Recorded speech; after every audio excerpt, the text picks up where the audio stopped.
85-летний житель Айкина Евгений Попов снова всех удивил. Ранее, как мы сообщали, бывший учитель истории местной школы передал свои накопления под нужды реабилитационного центра для социальных сирот. Между прочим, это 1 миллион рублей. И вот новый акт невероятной щедрости. Свою нынешнюю избу пенсионер также готов передать детям. Это выяснили журналисты агентства ТАСС. Свою семью уникальный благотворитель так и не создал. Сначала говорит, думал рано, а потом уже стало поздно. И не было детей своих никогда. А теперь своими считает всех, кого, как получается, одарил. Наши коллеги подготовили даже короткометражный ролик про историю героя в модном сегодня тезисном жанре. Посмотрим, как это выглядит.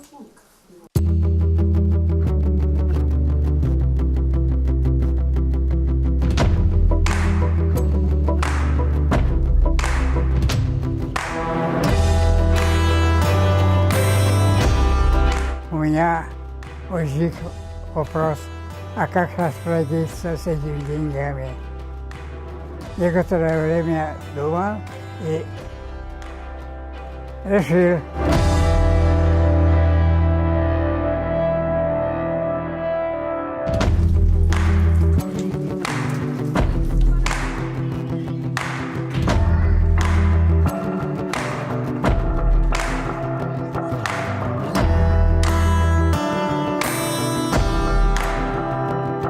Деньги пойдут на обеспечение материально-технической базы.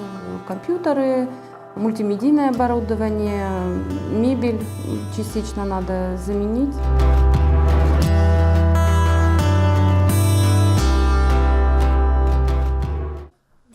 Сейчас в интернете с теплотой вспоминают урок доброты, который преподал ветеран-учитель из Айкина. Вместе с ребятами регулярно навещают деда Женю. А еще вызвались помогать ему по хозяйству.